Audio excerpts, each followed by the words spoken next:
जैसी उसकी स्थिति है उसे छिपा के नहीं, वैसी ही स्थिति में अपने आप को परमात्मा को सौंप देता है। अर्जुन ने जो अच्छी बातें करी हैं वे हम सबके सीखने योग्य, जीवन में उतारने योग्य, तभी हमें अर्जुन जैसा लाभ प्राप्त हो सकेगा। अर्जुन ने अपने विषाद को परमात्मा के साथ जोड़ दिया है और भगवान ने उसे विषाद योग बना दिया है। नेवर माइंड, आप विषाद भी मेरे साथ जोड़ो तो मैं उसे योग बना दूंगा। जोड़ो। मैं आपको विषाद रहित होके अपने पास आने के लिए नहीं कहता। मैं जानता हूं एक गुरु की भूमिका एक डॉक्टर की भूमिका है, और डॉक्टर के पास कोई तंदुरुस्त नहीं जाता, रोगी जाएगा। जो तंदुरुस्त है वह डॉक्टर के पास क्या करने जाएगा? वह हॉस्पिटल क्यों जाएगा? उसे क्या जरूरत है जाने की? मत ऐसा चाहिएगा। पहले हम अच्छे हो जाएं तो फिर परमात्मा के चरण शरण में जाएंगे। बहुत देर हो जाएगी। समुद्र की लहरें उठनी बंद हो जाएंगी, तब हम स्नान करेंगे तो जन्म जन्मांतर युग युगांतर आप कभी स्नान नहीं कर पाओगे। इसलिए समुद्र जैसा है आप वैसे ही उसमें कूदिएगा तो स्नान करके निकलिएगा। अर्जुन ने अपने जीवन रथ की डोरी भगवान को सौंप दी है। जो जो बातें अर्जुन ने करी हैं इस लाभ की प्राप्ति के लिए मेहरबानी करके उन्हें ध्यान दीजिएगा उन पर। एक तो उसने अब शिष्यत्व स्वीकार कर लिया है। मैं आपका शिष्य, आप मेरे गुरु महाराज। मात्र इतना ही नहीं, मैं अपने आप को आपके श्री चरणों में समर्पित करता हूं। मेरे जीवन की रथ की बागडोर आप संभालिएगा, मेरे सारथी बनिएगा। भगवान बने हैं, नहीं सोचा कि ये कितना छोटा काम मुझे ये दे रहा है करने के लिए।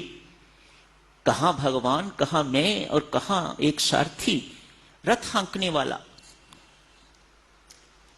लेकिन चूंकि अर्जुन समर्पित हो चुका हुआ है और समर्पित के लिए हर कुछ करना मेरा वर्ग है, मेरा प्रण है, इसलिए अर्जुन मैं तेरे जीवन रथ की बागडोर संभालने के लिए तैयार हूं। तीर चलेंगे, मेरे से होते हुए तेरे पास जाएंगे, मुझे पहले लगेंगे। मैं उनको रास्ता दूंगा तो तीर तुम्हें लगेगा। मैं रास्ता नहीं दूंगा तो तीर तेरे तक पहुंचेगा नहीं। ये गुरु की भूमिका है।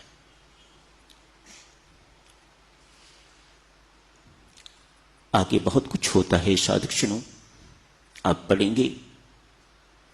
अंत में क्या कहता है पार्थ? गीता पाठ से पहले क्या था, गीता श्रवण से पहले क्या था, सुनने के बाद क्या कहता है? हे अविनाशिन, तेरी कृपा से मेरा मोह नष्ट हो गया है। एक पाठ। हमने ना जाने कितने पाठ किए हैं, लेकिन मोह नित्य प्रति बढ़ता जा रहा है। क्यों माता? है ना, ये मोह बढ़ता जा रहा है। पुत्र के प्रति, पौत्रों के प्रति, पौत्रियों के प्रति, ये कहीं घटने का नाम ही नहीं ले रहा। अर्जुन हम सबके सामने, सारे संसार के सामने घोषणा करता है, ये कोई छोटी बात नहीं। संसार को काट मारिएगा, वह परमात्मा के सामने घोषणा करता है जिसके सामने कोई झूठ नहीं बोल सकता। उसके सामने कहता है, हे अविनाशिन, तेरी कृपा से मेरा मोह नष्ट हो गया है। मैं शोक ग्रस्त था, इस वक्त शोक रहित हो गया। मेरे संशय छिन्न भिन्न हो गए हैं। मेरे मन में किसी प्रकार का कोई संदेह नहीं है अब। No doubts at all. मैं तेरी आज्ञा का पालन करूंगा अक्षरशः। मेरी बुद्धि ठीक हो गई है। मैंने स्मृति प्राप्त कर ली है।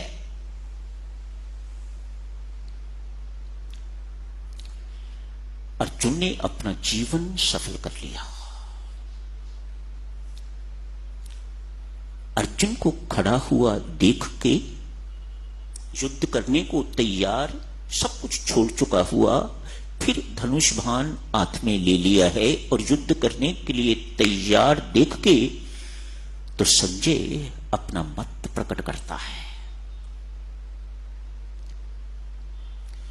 राजन, धृतराष्ट्र को संजय सारा हाल सुना रहा है।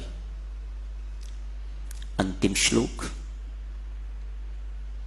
हे राजन, जहां योगेश्वर श्री कृष्ण है और धनुर्धारी अर्जुन धनुर्हीन नहीं, धनुर्धारी अर्जुन मानो जहां परमेश्वर कृपा है, जहां शास्त्र अनुसार चलने वाला पुरुषार्थी अर्जुन है, वहीं श्री, वहीं विजय, वहीं समृद्धि, वही नीति, वही सफलता, सब कुछ वही, वही ऐश्वर्य, वही वैभव, वही विकास। अपना मत संजय प्रकट करता है, हम सबको संदेश देता है। सुनो, जहां परमेश्वर की कृपा है, शास्त्र है, ज्ञान, गीता ज्ञान, शास्त्र, और शास्त्र अनुकूल चलने वाला अर्जुन है। तीन बातें, अधिक ना सही, इन तीन बातों को याद रखें हम। जहां परमेश्वर की कृपा है, जहां शास्त्र है और शास्त्र अनुकूल चलने वाला पुरुषार्थी अर्जुन है, वहीं शांति है, वहीं परमानंद है, वहीं सफलता है, भौतिक भी एवं अलौकिक भी। मुक्ति की प्राप्ति उसे ही होगी, लौकिक लाभ उसे ही होंगे, अन्यथा इसके विपरीत जिंदगी भर टक्करे मारते रहिएगा, सफलता कहीं पास नहीं आएगी। भौतिक सफलता थोड़ी बहुत हो भी सकती है, लेकिन अलौकिक सफलता से बिल्कुल वंचित रह जाओगे। तो समय हो गया है, आज यहीं समाप्त करने की इजाजत दीजिएगा। धन्यवाद। परमात्मा कृपा कर थोड़ा सुने, थोड़ा पढ़ें, अधिक अपने जीवन में उतारें, इसी में कल्याण है। अधिक पढ़ने सुनने में नहीं, थोड़ा बेटा पढ़ो, सुनो और उससे भी अधिक अपने जीवन में, अपने कर्मों में उतारो, तो बादशाह बन जाओगे। इस लोक के भी बादशाह और उस लोक के भी बादशाह। एक साधु राम तीर्थ सारे संसार के सामने अमेरिका जैसे देश में जाके घोषणा करता है एक बादशाह राम आया है, एक साधु भीख मांगने वाला जिसके पास 2 कपड़े हैं पहनने को, वह अपने आप को बादशाह राम घोषित कर रहा है। किस बल पर? यही समाप्त करने की इजाजत। धन्यवाद।